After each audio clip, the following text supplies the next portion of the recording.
Another question I want to ask, and where I want to like steer the end of the interview is, so why is it important for you to learn a lot about fashion? So like a lot of people might not know, but of course, like you read a lot of books, so do I, like you do a lot of Yeah. research and you're really genuinely trying to learn as much as you can about fashion. Why is that important to you? I think that people think that I don't read a lot.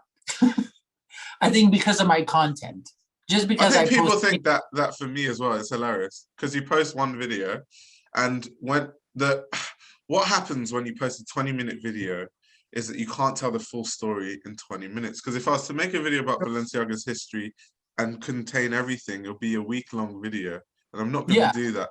Some people go, you didn't mention this, that, that. You don't do your research. Do your research. And I'm like, I did, Mary. No, that's 100% true. I think the people underestimate. I mean, I think that they don't underestimate you as much. They underestimate. They think that I don't know anything about fashion, and I'm fine. And I'm fine with that. I don't. You know what? I don't have to. With age, you kind of when somebody says like you grow wiser, yeah, you kind of like start not giving a damn. And that's the one thing that I like about getting older. You kind of you don't feel the need to prove yourself, and I think that that comes with age. I don't have to prove myself that I know about fashion. I read a lot of books. I do. Currently I have 4 books lined up. 5. Paul the Poiret. beautiful four has to be there. The Beautiful Fall is there. Savages. What Purple book do you have? Is it the The one biography that or you is it told me the about, King of Fashion. King of Fashion? Yeah, that's the autobiography. That's amazing. That one, and then I still have. Okay, I read that one. I'm sorry, 4 books. Oh, four books. I have 4 books lined up right now. Um, and then I have like the screenshots of other books that I want to get. Uh, but I don't, I don't need to prove myself with it to anybody. I do read a lot Yeah, because I think that in order to judge fashion, you need to know about fashion. I And agree. like when I say like fashion critic, and people are like, when people call me a fashion critic, I cannot say that I'm not flattered. Am I a fashion critic? No, I'm a fashion commentary, I would think. Yeah, Like I still think that like I need so much more knowledge on fashion. Um, but I think like you just like need to have your stuff backed up. When somebody talks about Balenciaga, I want to know about Balenciaga. I know about Balenciaga. I don't know everything as Hamish Bowles does because the man studied Balenciaga all his life. But exactly. yeah, but I know what I feel that I need to know right now. But the thing is that when I see something, I want to know who did it before, how did it go, how did it look, who did it first. I'm always interested in that. That's my huge admiration with Schiaparelli. Um and and I just I think knowledge is beautiful, and I think when it comes to fashion, I think it's easy to dismiss somebody's work as bad, or people like using the words trash and mess. That's easy to do. It's not easy to understand fashion. I always say, and I hope that everybody that follows me on Instagram understands that I hate criticizing fashion bad. I hate saying I don't like this. I But love sometimes you have to, though. As a critical person, there's going to be things you don't like, though. 100%, 100%. But I always try to, especially when it comes to like young designers, I always try to uplift designers. I always try to find the best. When something is bad, something is bad. I'm not going to lie and be like, oh my God, I love Eddie Slimane Celine. I've never seen him before. That's just not true. I've seen it on the street and I've seen it in Zara. But I just feel like I want to know more about fashion so I can judge it properly. and that's why I read so many books. A lot of I people think come that's to what me. people don't understand. Like, even, okay, for me, obviously, as a career, I want to be like a fashion journalist, so it's Yeah, different. But like, I think in fashion now, it's almost become a thing where everyone has to be intellectual. So sometimes I feel like people force it. Like, I see people do it where they're like, I read all these books and I know all about fashion. When actually, for me at least, the reason I started reading about fashion was because I love fashion. I want to be a journalist. Why do I want to be a fashion journalist? Because I just love talking about fashion, writing about it, yeah, learning about it. And by virtue of doing that, you're going to end up reading books when something intrigues you. You're like, oh, is there a book about that? So if Cristobal Balenciaga intrigues you because you saw an amazing dress, you're going to buy a book and be like, oh, let me learn more. That's kind of where it comes from. And then it kind of evolved into, when I had a YouTube channel, I realized that there's a lot of people that want to learn this stuff. It's just, let me not say guidance. Guidance is the wrong word, but they're looking for a way, someone to kind of point them in the right direction, which is why, like, now in the future, I'm more going to talk about the sources that I use in videos. Because I don't think people realize, just because the video is 10 minutes doesn't mean I wasn't reading books for it for like a exactly. month. Like, don't get It, it twisted. that's what people do. That's what people do. They Yeah. think that they think that you found this story on like an article page, on like an article. No, Mary, like this takes Yeah, time. it's true. Like, I even told you that I'm obviously reacting to like a Nissan on documentary, so I had to go back and read the books I have on Nissan on Mhm. just to make sure that I Yeah, don't say anything in the video that is not like accurate or that doesn't make sense. because people are, you know what, people are, that's the same thing as that I feel like with Virgil. People are waiting for him to drop something so they can accuse him of not doing a good job. Yeah. And that's the same thing with your videos, because people are waiting just for you to make a mistake and be like, you don't know what you're talking about. People love to discredit. And I just don't get that. What I find interesting is like there is so much knowledge in these books. You will not find this on internet. You You know, won't. like A lot of them. a lot, like and people don't talk about it at all. And like, you know, it's not being reported. It's, you know, it's just like not on the internet. Like the thing that kind of like blew me away, the last story that I was reading was actually about Balenciaga, and with his like end of friendship with Chanel. You know, I love that story. I don't know if you're familiar with it. Like when she called him out like to be gay. Yeah. So I love stuff And like that it's because crazy because if you think of like Cristobal Balenciaga's journey, Chanel was such a key figure in it. Such a yeah, key figure. I mean, he even used to like he he almost saw used to buy Chanel as her. like a mentor, Yeah, and he he used used to to buy buy her her clothes. clothes. Yeah, and she gave him permission to like copy it, which obviously was like a normal thing back then. Yeah. Um, you would kind of just like copy other couturiers' dresses so you find yourself, sort of thing. But Mhm. it's insane. Yeah, it's insane, and you don't see those because I feel like online, and I think this is just what happens in fashion, not even just fashion, just in general.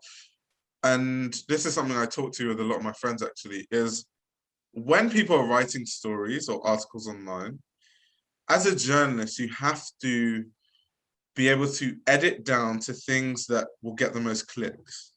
And Yeah. people deem, okay, this aspect of this person's story is going to get the most clicks. So what happens is when you read articles of fashion history of whichever designer, they're all kind of going to be the same because they're all kind of going to be the most like the stories that is the most, I don't know, like it's going to make a lot of people talk, or Yeah. it's going to get a lot of clicks. So you're not going to Yeah. see the really intricate things. You're not going to know about the little intricate stories that actually make up what the designer is, or why they design in a certain way, what their inspirations are. And I think that's where you start to dig deep. And for me, that's also part of why I love my channel, because I try to uncover those very specific things. Exactly. So I think it's just like really important. And yeah, I think a lot of people think there's like a pretentiousness that comes with reading a lot or just really wanting to learn about something, but it's really not about this. It's just about you love something, so you want to know more about it, and then by virtue of that, you want to share it. Exactly. Exactly. I mean, like, I want to know about, I want to know about like the relations that these, designers had.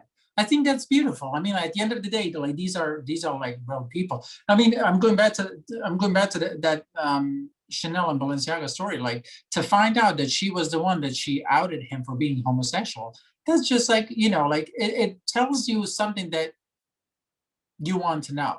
Yeah. Like that, as much as awful that is, but like these books have 101 stories that you cannot. I think that's a problem with journalists that are writing for these like big publications today. You cannot tell me what I'm going to find interesting. Yeah, it's too much pressure. It's too much pressure. You have to, your editor is going to make you edit down Yeah, to what they deem as the most popular. So you don't ever get to tell exactly. the story. Like, okay, let me give you a good example. In terms of punk, and I only know this because like I'm just reading about it now. When people talk about punk, they only talk about the Sex Pistols, which is Mhm. cool because that's the main story, like Michael McLaren, Vivienne Westwood. But there's so many different aspects. Good example, the Bromley Contingent. I had no idea who they were until like a week ago. No idea. Yeah. And the Bromley Contingent are like a group who they loved the Sex Pistols and they were Okay. fans of the Sex Pistols. And I won't go into like the deep story, but essentially they kind of formed a subgroup because they kind of saw what the Sex Pistols did and kind of wanted to mirror that What they do. success, right? And there's what's her name? I can't remember what her name is. Let me see if I can. Susie Sue. So Susie Sue was kind of like a massive fashion icon. She was part of the Bromley contingent, and she was known for like having a very particular aesthetic, like her eye makeup and the Mhm. way she wore latex and the body hugging clothing. So I'm saying all this to say that like I go on YouTube, all the punk videos is always about the Sex Pistols and Vivienne Westwood. No one talks about the Bromley contingent. So I'm like, I need to Yeah, make a video about this because, exactly. and you won't see many articles about it either. And when you see articles about people talking about punk, they're not going to expand on it. And even my knowledge on punk, again, very limited because I just learned about the Bromley contingent last week. Yeah. I'm reading about it. So once again, that's Do, why people need do, to do you read so you can uncover it. do you think that, with that being said, do you think that internet and publications like that kind of slightly erase history, or put it in a box and like all the way up in the attic? Because like, like if you're focusing the same thing that we were talking about Schiaparelli and surrealism, everybody's focusing on her surrealism, and then you Yeah. need people like experts to be like, she did more than Then just surrealism. surrealism. Like she was a Exactly. kind of a futurist. She used materials like plastic at a time when it was seen as like, something that Correct. is innovative. and So and and now when you have like publications just pushing this surrealism agenda with Schiaparelli, even though she did do and that's surrealism. an amazing part of her work, but that's not the only, and that's Exactly. the important part of it. And that, I think like that's what like journalism today, and I'm not saying that journalism is bad, I'm just saying that there's like so many more aspects to journalism The that thing should is, be. it's not about it's not about writers being bad. That's not the issue. Writers are amazing. It's the publications itself. That's what I mean. That's what I mean. Yeah. I Because mean, the like, writer can write the best thing in the world, and then the publication's like, well, that's not going to get a lot of clicks. That's not exactly. that's not mainstream enough, and then they fizzle it down to this like really terrible thing. Right. Correct. So it's it's a really difficult thing, honestly. No, I mean, like, as far as like journalism goes, like, like these people read. This is what they do, and they write stories and they report on stuff. 100%. Like, nobody can discredit that. Yeah. It is publications that are kind of like filtering what is worthy to be shown, and that sucks because, like, again, like Schiaparelli has like, and she revolutionized a material and the way to do clothes. And who You know, decides that is my question, because the reason why we don't get all these stories, like going back to like why when people write about punk, you have 1,000 words, so you're never going to get to the Bromley contingent, right? So, and the reason why that happens is because these publications deem no one cares about the Roman contingent, no one cares about Schiaparelli outside of Surrealism, no one cares about that. Which is why I love, like, I'm not saying like we're the greatest things ever. We're not. There's a lot of journalists that write these articles that people deem are bad, that really they're amazing writers, just the publications that know way more than we know, definitely. Sure. So I think it's just being able to share something online and being in control of what you share. Like, Correct. I can make a video, I don't care if it gets views or not. And I make videos that don't get views deliberately because I'm like, I don't care, this is an amazing story. People will appreciate it later. When you're doing research on this thing and you find this like tiny little story. That's so true. That's so true. No, I 100% agree. And then like people come to me and they're like, where did you start? Like, how do you know so much about fashion? And this is like, you're asking somebody who's not in the industry. I'm not in the industry, you know. And I'm like, read books, read a book. You know, it doesn't. That's the only way, though. That's the only way. I know it comes across that I genuinely understand, because I know some people find it so pretentious. Like, some people are like, oh, he says he reads a lot, but it's really not like, it's just, if you're going to learn about something, and every article is the same, how do you learn more about the story outside of articles? And even articles sometimes, because they're not well vetted like a book, you get dates wrong in articles. Like I remember before, like, I would read books about stuff, I'll just read articles just to have a general understanding. And even within different articles, the dates are different within different articles. And I'm like, so when exactly is it? And there's only one place I can go to, a book, because I know a book is well vetted to the point where they're not going to put wrong dates, especially if like the author of it is really credible. And if it's like a widely credible source of like a book in the industry. No, I 100% agree. But just what you said, people think that it's pretentious. But you know what? At the end of the day, if you're going to like think that I don't read a lot of books and I'm just talking about fashion just to talk about fashion, go for it. I mean, I'm not going to be like, I'm not going to go on live stream and just be like, okay, I'm going to watch me read my book. No, I'm not doing that. I do share stories that I find super interesting that people are going to get a kick of. You know, there was, what's her name? Pat Buckley. So in the 80s, she would organize these like charity events for couture clients. I didn't know that. I'm about to learn something new. Keep going. And then Nan Kempler would be one of them. And like they had this group of people called, I'll tell you exactly, swinging.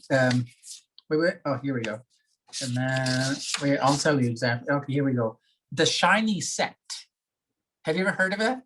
I haven't. So the Shiny Set is like, I guess, like people that just had money in the 80s that would travel everywhere. Nan Kempler was one of them. And then like you had people that would like move from Texas to New York. The dollar was pretty strong and everything. So they could afford Ungaro, they could afford Yves Saint Laurent, you know, they could afford couture. And then Pat Buckley, she was the one that would organize these events, right? And then these would be charity events and they would raise a ton of money. And then she said, just because like this was like pre-social media, her husband she had a husband and he would work for a bank.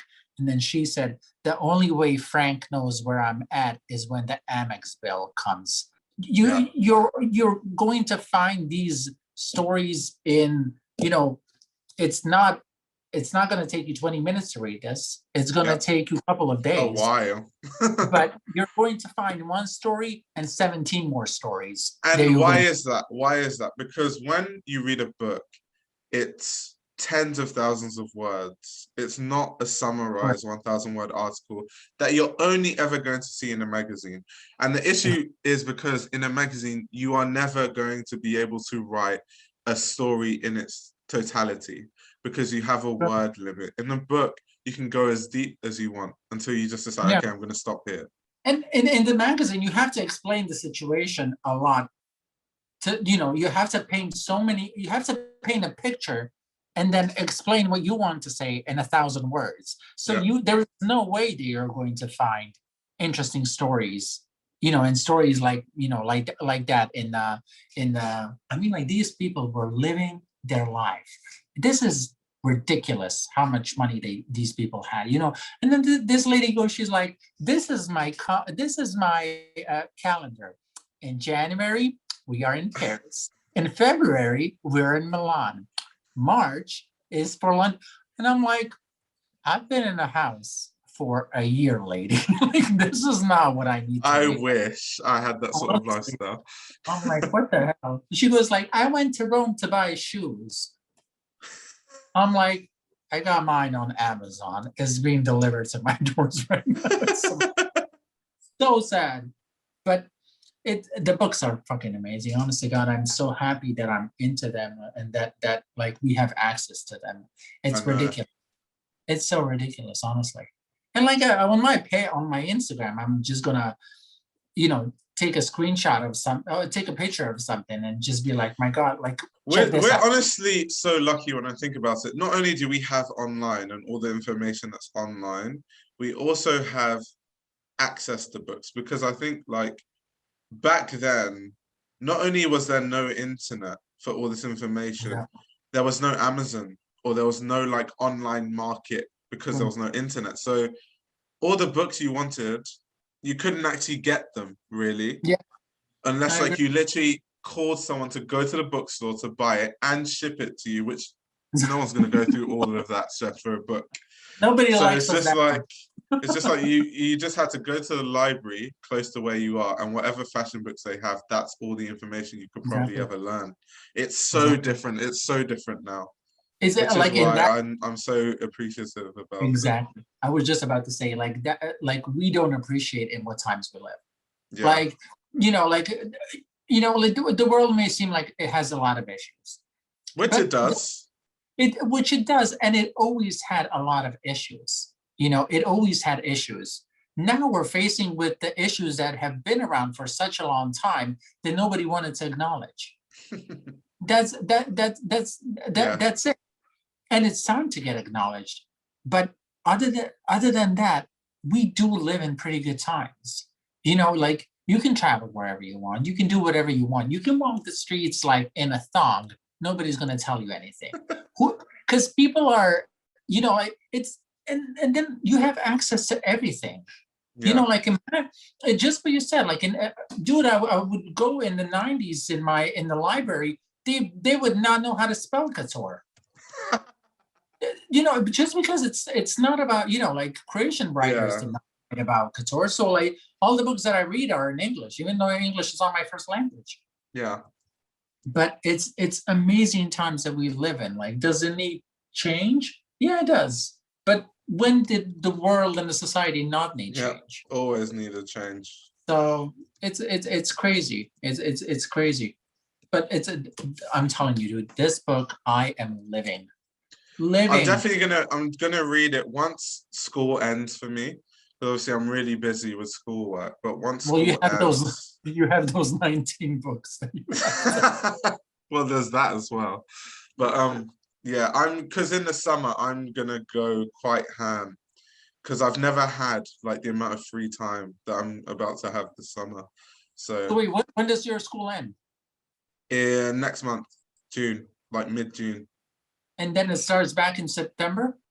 in October. Oh, wow. So you're gonna have 4 months. Yeah. No, that's So I perfect. just have a lot of time to just like Yeah. read everything I want to read, travel to where I want to travel to, see what I want to see. So it's going to be a lot of fun. But to end this interview, I think how we'll close I is forgot about it. yeah, we were just having so much fun discussing. Honestly. Is who okay, let me give you an ultimatum. Who are your top 3 favorite designers and why? Oh my God. Oh, should have told me that you're gonna ask me this before. Schiaparelli, McQueen and Schiaparelli are such a close tie. Are so close that I don't know who put first. Um, I'm gonna say McQueen first, just because I found my love of fashion through him. And I like bold fashion. I like fashion that makes a statement. And Yeah, his, it's McQueen. that is Um, McQueen. Yeah, and I love him. So I'm gonna say number one, McQueen. Um, Schiaparelli is gonna be a second one, because in the 30s to do what she did and kind of direct everybody's thought from, the situation and the, upcoming war and everything. Um, and she seemed like, from what I read, she seemed like a great person, even though, like, when the Second World War started, she did not want to leave people without a job. yeah. So she kept her house going, which is super interesting. And then Um, she eventually went to New York, yeah, which she is fled to obviously, yeah. But her. isn't it crazy how obviously I'm kind of cutting you off, but it's just a thought that came to my head. How a lot of the great fashion designers, obviously it's time frame as well, but all of them kind of had to overcome war of some sort, whether we're talking of like Christopher Balenciaga Yeah, or Christian Dior that's or Coco Chanel or Yves Saint Laurent, like all of them, like wartime. uh she had a different Well, actually, Coco Chanel's not a good one to mention because she didn't overcome the war. She just she kind was of a just part of it. she just switched sides and was like, whichever one's Exactly. easier, I'm just Exactly. I'm not putting her in the same group. I am she but wasn't doing a lot of fleeing. Let's just put she it that wasn't way. she wasn't doing a lot of helping, definitely. uh, she was too busy creating sketches for a Hitler's uniform. uh, but what I find that part of fashion history one of the most interesting to read about. I was reading in Balenciaga book. They had in 1942. They had the. Have you? I don't know if you ever heard about the couture cards. No, I don't think so. So in 1942, it's in the middle of the Second World War. Couture was kind of, like it's a war. It's a world war. Nobody's thinking about fashion. Um, they would issue couture cards, and couture cards would be basically a card that would allow you to buy couture. I'll send you a picture from the book. They in France, I think in 1942, they issued only 16,000 of them. And you would come to a couturier, show them the card, and you would be able to get a dress. A lot of these That's white. so interesting because some books they summarize that time frame and they talk about like how things are rationed, obviously. Oh, So I didn't sure. even know it was that specific to having couture cards. Yeah. I'll show you. Wait. I That's got it. amazing. That is so amazing.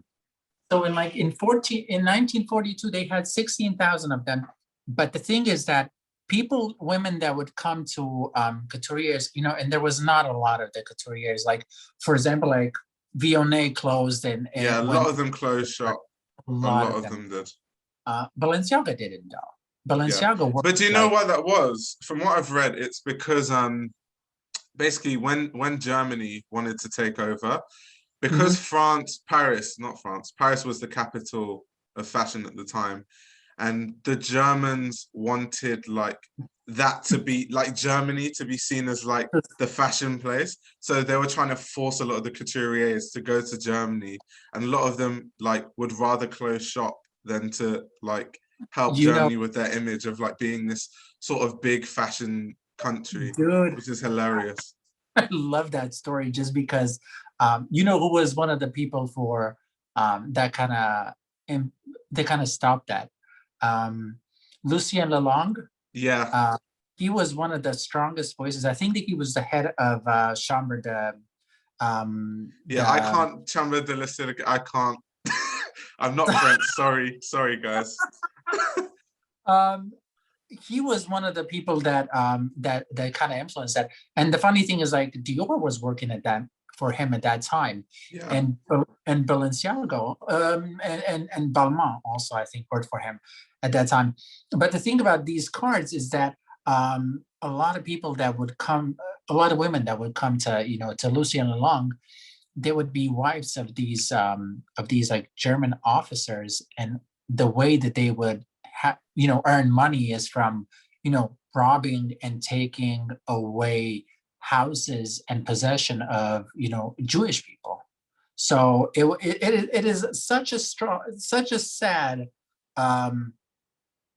Okay, here. Okay, I got it here. Wait just a second. Okay, here we go. I'll read it to you. Do you want me to read it to you, or I'll send you a picture of it? Oh no, you can read it to me. Okay, it says, in order to a customer, in order to a customer, a woman had to hold a couture card. 15,016 were issued in 1942, which was given in exchange for 200 francs and 2 kilos of fabric. Another 200 cards were allotted to the German authorities. Contrary to belief, couture customers during the occupation were almost all French. German officers had, for the most part, left their wives at home, which accounts for a small number of German cards. Since couturiers, including Lelong, were obligated to receive all carrying customers, the clientele was a new mix. There was a plenty of French funny money around, profiters from sales of seized Jewish properties, and black marketers known as BOFs from, there's like some different like French words, beurre, oeuf, and fromage. The commodities, so many of them dealt with. And then there's a funny, there's very interesting a quote by Dior. I'll read this to you. One couturier sold 4 dresses to a rather gross woman from whom on his service staircase he had earlier bought butter at the exorbitant price of 300 francs a kilo. And basically it cuts to Dior and his friend Balmain saying, just think, all these women are going to be shot wearing the long dresses. Like what the hell? Like it's so interesting to, I know I butchered like half of these words. Oh no, it's fine. We're both not French. Sorry guys, but exactly.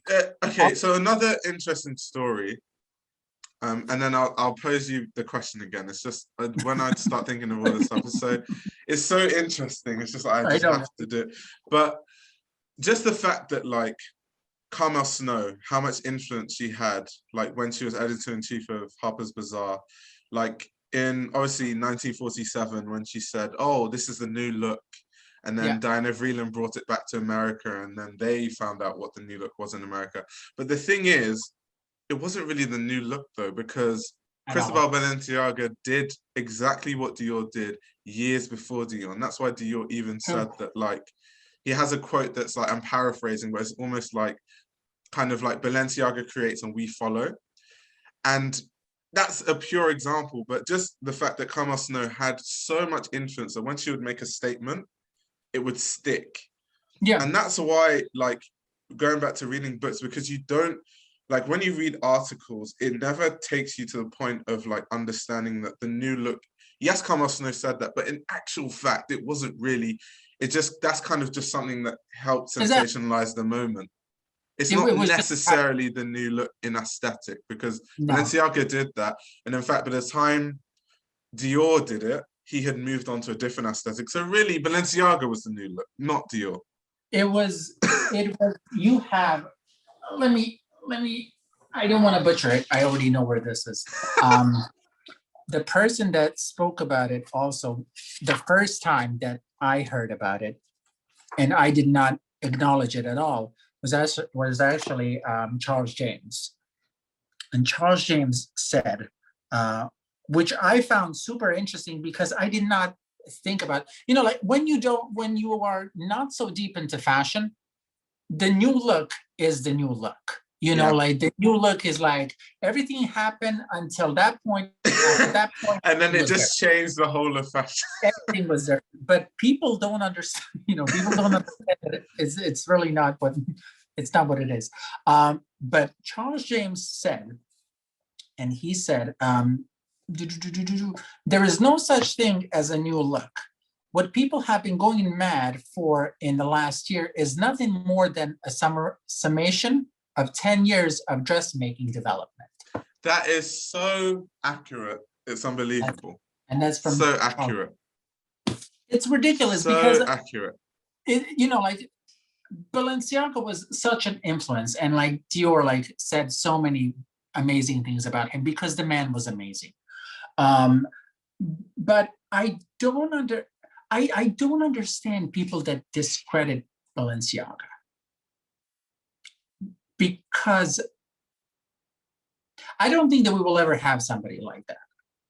Very rarely. The problem with those designers, well, not the problem with them, it's more the problem with now, is the way they learned to design isn't the way it's taught today. Like, okay, let me give you a good example. Like, someone like Cristobal Balenciaga had a mother that would sew things. So he, from the get-go, was sewing things. Obviously, he played a lot with dolls.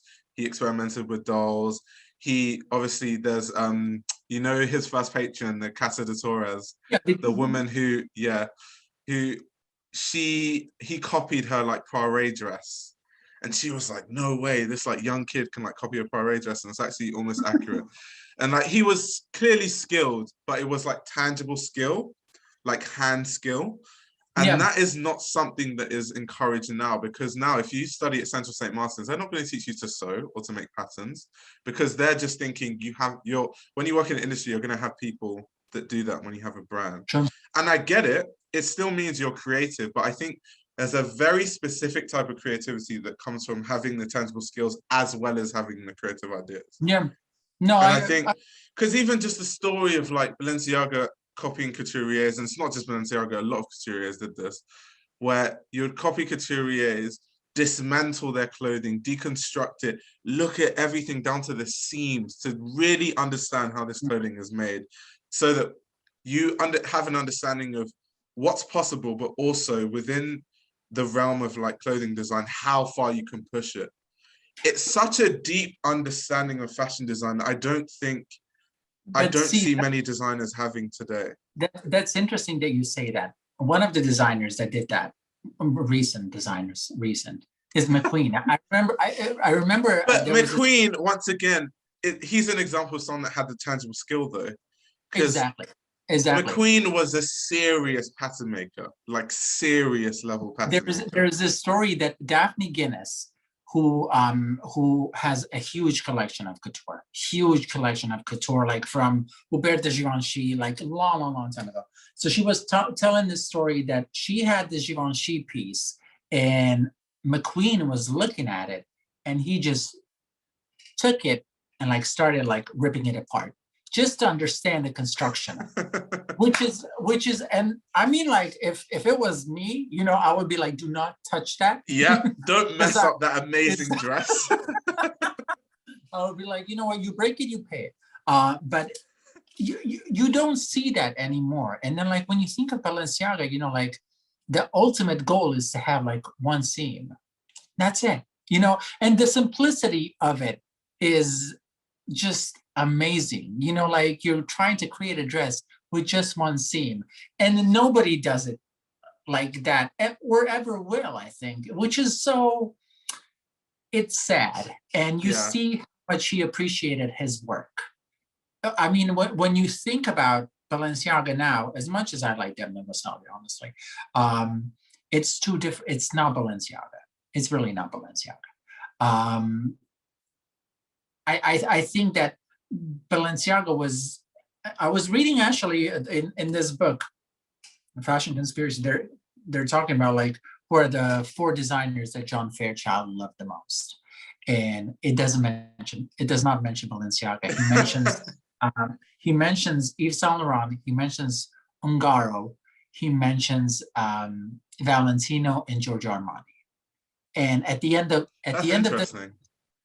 the quote, he says himself, he said, and please notice that I did not mention Karl Lagerfeld. He literally says that. And I'm like, you petty asshole. But it's you know what, it's the way that fashion changed. And when you see that, It's almost like the educational system. I don't want to like, because I go to fashion school, so it's not yeah, like I'm saying, but it's just like back then it was okay to not have a fashion degree. It was better that you had the skills. It was better 100 that you were just in your house sewing for 10 years and now you're coming with all this tangible skill and now we're just going to fine tune it. Like, because same thing, Balenciaga worked at tailors.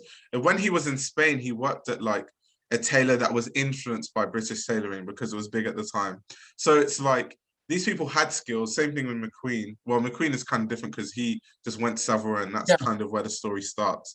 But I think it's just now it's all about if you don't even have a degree from a fashion school, it's almost like fashion won't take you seriously. And I hate that that's aspect of fashion. You don't need a because the people that are skilled, like going to fashion school is not going to make you skilled. exactly. It's going to fine tune how you think about things. It's going to fine tune your process. It's going to fine tune like your workflow. But it's not going to. You're Talent is talent.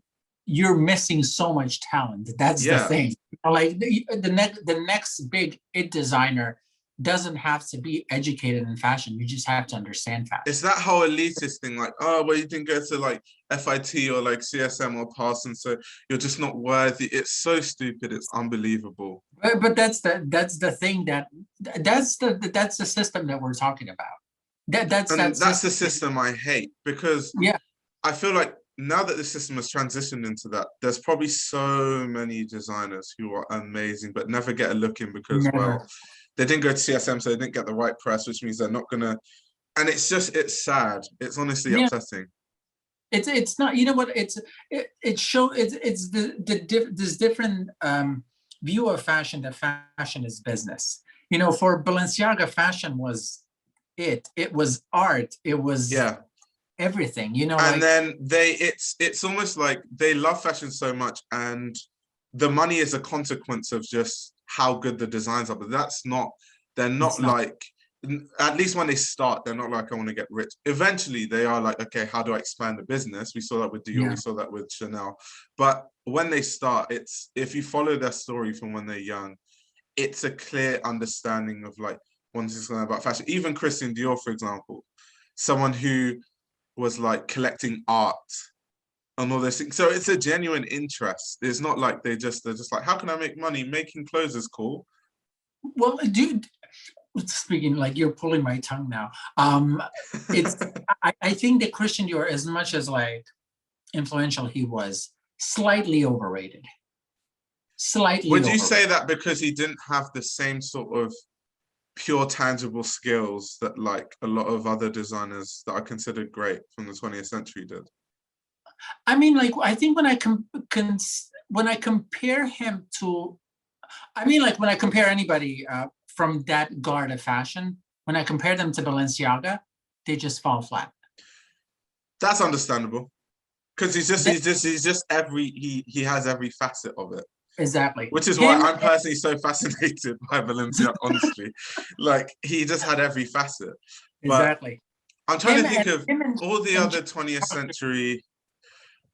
Charles James kind of like slightly at the start. Even Schiaparelli is like earlier 20th century. And of yeah. course you move into like the whole I I great th- designers like I Balmain, think Dior. I think when you think of when I think, at least, of Dior, like, you see who were the people at the same time. You know, is he the most influential one? Yes, I'm gonna definitely say Well, yes. it's very clear that Dior was inspired by Balenciaga. Very clear. Yeah, Because Dior did things after that Balenciaga did before. did So before. if you're using common sense and you're just looking at the timelines and you're looking at what they were making, it's clear. So when you Yeah, could just contrast that, just on that alone, you're just going to side with Balenciaga, yeah, but just but knowing that. but when you think that Balenciaga, I mean, this is why I say that, like, he might be, that in my opinion, just slightly overrated. He's getting credit for the new look, which was not new. Which, yeah, Which is not new. Let's yeah. just let's just call it the look. Let's just give that credit to Balenciaga because, Let's just call it the look. It's not new. yeah. Uh, so he's getting credit for the new look, which lasted until 1953. Balenciaga comes back with Chanel. With Chanel, Chanel is coming back, and they are on this new silhouette. I think that people are tend to forget that the new look did not last like such a long time. Yeah. If you want to talk about a new look, as much as I hate her, talk about Chanel. She, you know, like she by her creating this, you know, like all about comfort, all more about it relaxed, being never needs to relaxed. move kind of like thing, you know, and the silhouette. That's kind of a And new. there's a whole sector of like fashion people that don't like Chanel because they think that what she did was basic, which it is. I mean, construction wise, a lot of the stuff she made is nowhere close to the stuff that Balenciaga was making, but it's about innovation. She innovated in her own way, and that's why she gets the credit that she gets. And even when it comes to Dior, I think because when people use the word overrated, they just jump like, "Oh, you're saying Christian Dior's not great? Of course he's great. That's undeniable. We're just saying that people have given him credit for stuff that maybe someone else should have gotten credit for, especially Balenciaga, in my opinion."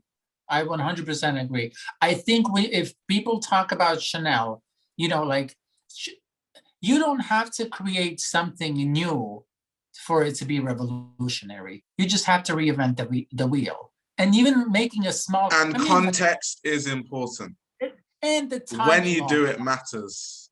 Exactly. Timing also matters, just because, like, you know, like in the 20s, you know, there's a women's movement, blah, blah, blah, blah, blah. Everything's going on. Yeah. You kind of have to, you know, like it worked for that time.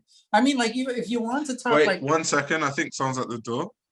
Hold that thought. Do you know what's funny? I forgot I ordered takeaway. It was food. Yeah, I didn't expect we were gonna have this amazing conversation. But yeah, now we can. What did you say? What did you order, by the way? It's like Greek stuff, so it's like falafel, hummus, bread, yeah, all that. Yeah, it's like a platter. So good. But let me finish the answer. Yeah, there we go. Top designers, which we've been talking about. I asked you who your 3 designers are, and we just kind of I don't know where we went with that one. So okay, Schiaparelli, McQueen. Who's the last person? McQueen, Schiaparelli. Okay, McQueen, Schiaparelli. McQueen is number 1 still. And then the last one. I have oh my God, it's a tie. I cannot. I'm going to say Balenciaga because I mean, because of everything that we were talking about. The person that's sharing a spot with him, completely random, Franco Moschino. And I know why you would say that. I know why you would say that though. It's because, you know, like the essence of it, right? Just the playfulness and the... You know what? Not even like, yes, the playfulness, but the whole fuck you to the system. Yeah. I love anybody who has the balls to stand up to a system of fashion. In the 90s, when fashion was very much you're in, you're out. Yeah, you know, and everyone taking themselves so seriously. So seriously, you know, and him just like coming there and literally like flipping a middle finger to the whole industry. That's why, you know, it reminds me of McQueen. And that's what I love. You know, like he's sending models down the catwalk, and on the waist it says waste of money. Brilliant. You know, like, and then like what was the other one? Like end the fashion system or something like that. Like such a rebel. And I love that. Anybody who has the balls to have fun with fashion and not give an F about fashion, at the same time create beautiful clothes that make you smile. I don't know how I cannot not like him, you know, because it's, you know, like, and then like sending a dress that says, on the dress it says very expensive dress. Come on. It's brilliant. And Moschino right now is a lot different from because they cannot allow, they're not allowed And to be. also, so many people do it now that people don't understand how brilliant it was then. Because Exactly. now a lot, even Demna does that now. Yeah. Well, Um, Demna does it in like a more intellectual, smarter way. yeah, I think it's not very yeah, that's much in true. your That's true. face. It's very much like you kind of have to think about this. But you know, like I think, like if you're not having, I said it before, if you're not having fun with fashion, you're not doing it right. But it, Yeah, you know, like I think Moschino was the like original like I agree. fucking fashion guy, I agree. which pissed everybody off. You know, like I'm sure that those people did not like being in the front row and just being like very expensive dress and then have to report how amazing it is. Like, no, you know, I love that. It's such a rebel thing to do. So I'm gonna say those are like my top four. If you have a spot in for another one, just like put Moschino there, just because Yeah. it's fun. But like, yeah, my top. What about you? What are your top fours? Oh, I didn't know you were gonna throw that back at me. Damn. Okay. Woo! 3 designers. Oh Wait, my God. let me just do it before you stop looking. Oh no. Definitely stick to fashion. Stick to fashion. Sticking to fashion. What are your top three? I'm curious. Oh my gosh. Wow. And now you know how I felt. Okay, let me just try and make it easy for myself. So McQueen and Balenciaga definitely, because I think McQueen is the greatest designer of the 21st century. So like, obviously it's still going, but no one's gonna Now it's So it's kind of like a concluded thing. So I'd say McQueen. Yeah, now when you Balenciaga. I'm just obsessed with Balenciaga. I just think he's just amazing. I think there's so many things, and I only know this because I read so much about Balenciaga recently that he doesn't get credit for that he did, that other designers got credit for if you look at the timelines, and it yeah, always comes back to his work. So I just think Balenciaga is just revolutionary in so many different ways that people don't even acknowledge. So I'd say definitely Balenciaga and McQueen. But when it comes to the third one, that's hard. That's hard because give, the give, rest of the give me rest of give the me the can designers, the give me the rest of the candidate. designers are amazing, but I have criticisms for stuff they've did. Like I like Poiret actually. I think Paul Poiret did a lot of good things, but I think okay, when it comes to Orientalism and the way he portrayed it, I just don't like the idea of a European designer bringing back an idea of Orientalism that is kind of like telling people that this is what Culture. this look is. This is basically, so that's my criticism, even though I'm such a fan of like a lot of Poiret's work. Or I'm trying to think, the rest are really amazing, but I have criticisms for them. I think Schiaparelli, I don't have a criticism for her, but I just think yes, I've read about Schiaparelli, but not enough to really understand. So Understand. I think Schiaparelli will just leave that in the air because from what I've read about her, I do like her work, but I don't Yeah. think I'm educated enough to really say like, The one thing that I was surprised with, and I'm gonna let you go eat your food soon. The one thing that I was surprised when I was reading about Balenciaga is his relationship with Uberto Givenchy. And I was so happy to read about that just because, and to be honest, another thing, how supportive he was. Like as far as Courage used to work for him. And I think yeah. that Courage left the house. And Who was the person that gave Balenciaga the advice to try and like do his own thing and set up his own it wasn't it Vianney? I think it was Vianney, was it? right? Yeah, it was Vianney. It was Vianney. It was Vianney. I It think was like Vianney, yeah. I think they met like in Saint Sebastian in like 1920 or something like Yeah, that before he went to Paris. yeah. But it Because was the reason why I was asking that is because I don't know, Vianney's mind left my head, but Vianney is a designer. If I was to put a third one, I'd say Vianney, Madeleine Vianney. yeah, I have to read more about her. She seems so interesting. You know who was a huge Vianney fan? Azadine Alaya. He Really? loved. I didn't even know that. I know, well, so many people are V&A fans. Even Rick Owens. What did he say? His brand is like part something, part V&A. That's literally how he describes his brand. Who? Rick Alive? Owens. No, Rick Oh, Rick Owens. Owens? So like even going back to V&A, there's oh my god, there's so many things I could talk about. Maybe I need to make a video Read on more V&A. about her. But yeah, a lot of designers that I love now are inspired by V&A. So it's just like you I can't go mean, like, wrong.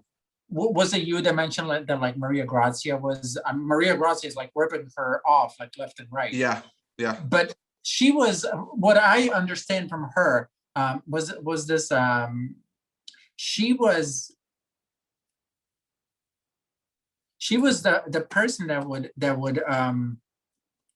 get Balenciaga into her place, and then she would show him like the little dolls that she would create, like the dresses and everything, while she was very, very old.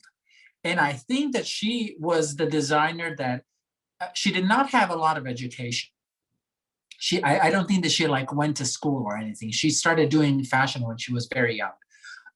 But I think that like when she was like 80, she started learning Russian, which is so weird. But the thing about what I found like so interesting about Balenciaga is how supportive he was of everybody that was around him. I think in And 90, do you know why? Just to give context to what you're saying, it's so important because in fashion, there's so much like animosity between couturiers. you Whether don't we're get that. talking Yeah. V&A versus Chanel, or Yves Saint Laurent versus Karl Lagerfeld, or we're talking about I don't know who else didn't There, like each other. Schiaparelli there's versus definitely Chanel. no. There's like there's There's always so many of them. there's always a rivalry, but the thing, like Balenciaga was one of the rare ones that was supportive of everybody that he came in contact with. Starting with Hubert de Givenchy, who he, from what I read, he gave him money to move his shop from one part of the Paris across the street from Balenciaga, and did not ask for money back. Yeah. After that, like Courage, I think in 61 decides to leave Balenciaga. And he's like, I want to leave. And Balenciaga's like, okay, you can leave if you want.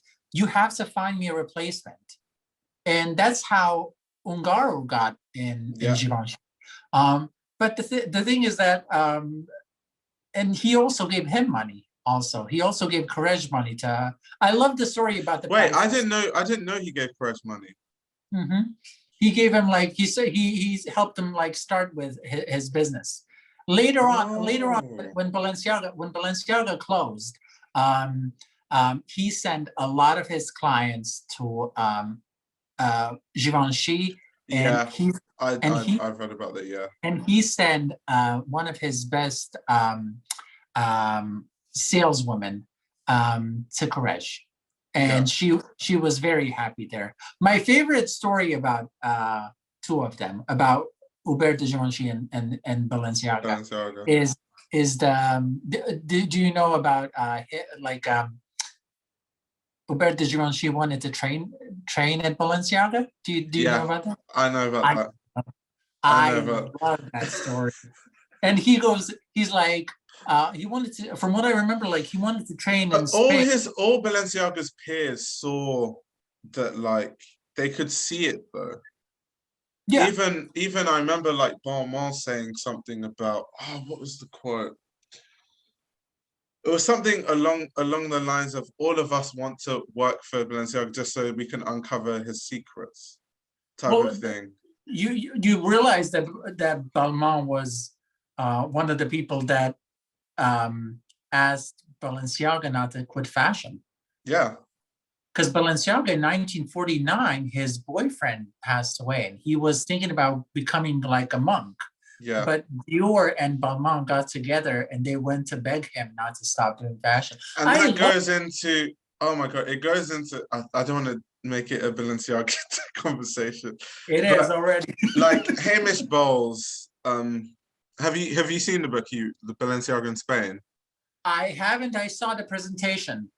So in Balenciaga in Spain, you get to see a lot of the like religious references that Mhm. comes from Balenciaga's upbringing. Um, and when you hear that story, it just makes so much sense. It honestly makes Yeah, sense. And even a lot of Balenciaga's work was inspired by religious garb anyway. Like a yeah, lot of the way he designed dresses and gowns were inspired by like religious wear. true. Um, so yeah, it's yeah. When I told you Balenciaga is one of my favorite design. I can talk Yeah, about Balenciaga for same here. literally days. Same For here. literally But days. you know what? It's one of those people that like fashion. Balenciaga is fashion. That's Yeah, it. It really is. And I mean, like from every aspect that you want to see it, that's fashion. And that's what I want to remember fashion by, honestly. Like today, like fashion is different. Fashion is money today. But fashion, at that time, I think it was skill and talent. yeah.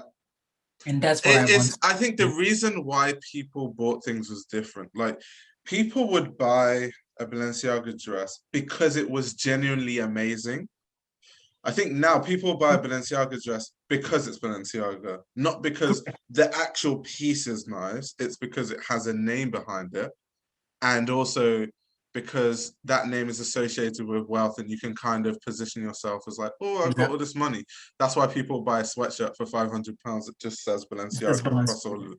So it's. I just think the reason why people buy is different, and obviously it's fine. Things change, fashion changes. It's always in Yeah. a state of flux, but I just personally don't like that aspect of fashion. I don't like, and it's a reality that I do accept, but I Yeah. don't like that fashion has gone so commercial to the point. Fashion has always been commercial, don't get me wrong, to an extent, but fashion has gone so commercial that like designers literally release trash, but because it's under the umbrella of like a brand house, Very, very, yeah.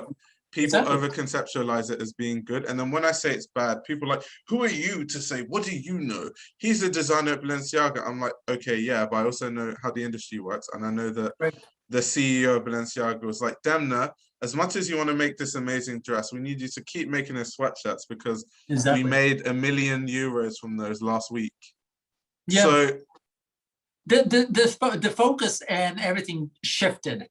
That's the thing. I mean, like when you think about Balenciaga at that time, just what you said, the people were buying it because A, it's quality, B, it looks good. People did not care about the price because they knew that they're going to have that garment for the rest of their life and give it to exactly. their kids. But what I love about it is that, like you don't get a lot of people that stand up to fashion, but Balenciaga did.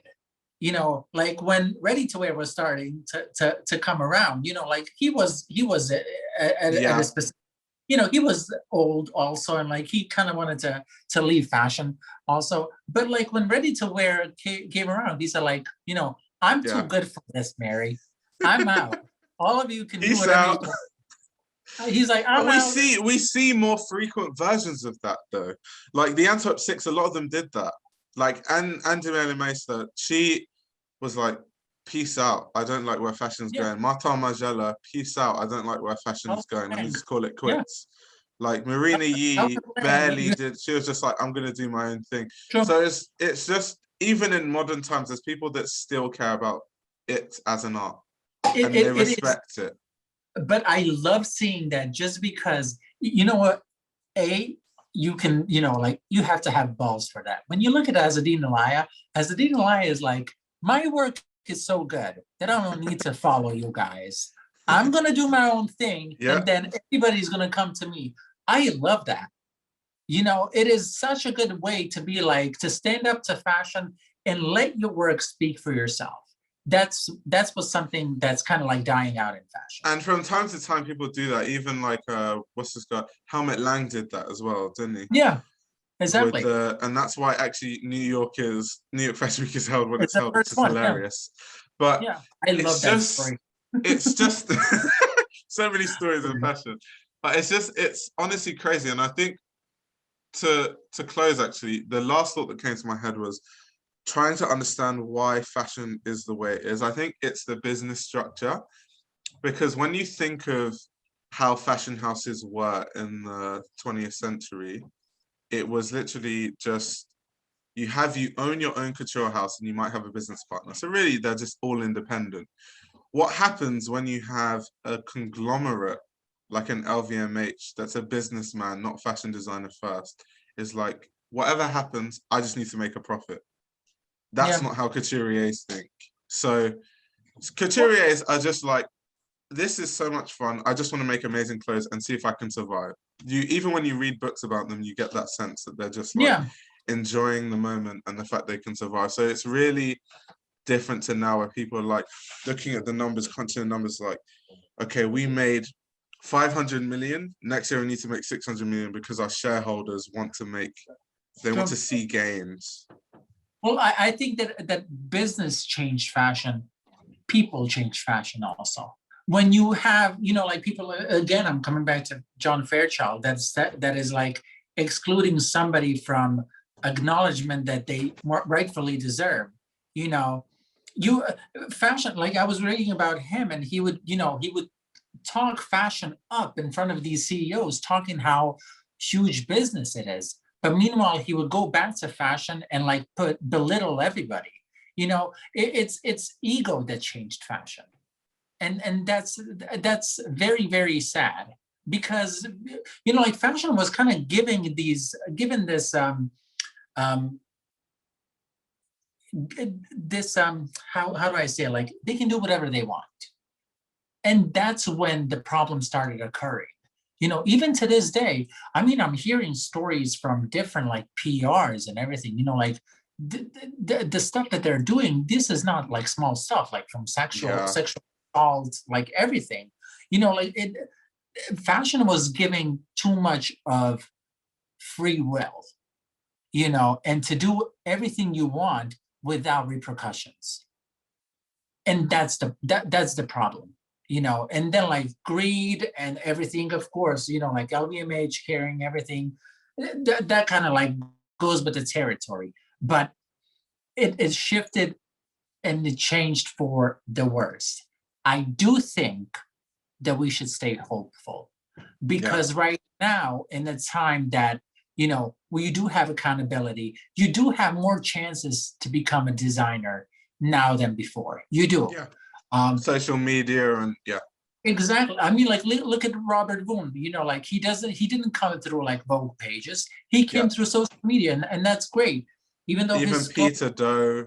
There's a lot of yeah, them. There's a lot of examples. yeah. Even though like Robert Boone's clothes doesn't translate on the red carpet very well, but we're not going to like you do have different ways to make it in fashion, and that's beautiful. And you do, like just like have a clear mind what you want to do, and distance yourself from a lot of people in fashion. I'm gonna say that, I because agree. not everybody is like, not everybody in fashion wants you to succeed, True. and everybody can be like, yay, go you, but meanwhile they're like, where's that voodoo doll? you Yeah, know so it's such a different, I think it's such a different way of fashion right now, but it is what it is. I yeah, mean, we have it, and like make it work. That's yeah. it. But on that note, I guess we'll end it there. Otherwise, we're going to go for another Yes. 5 hours.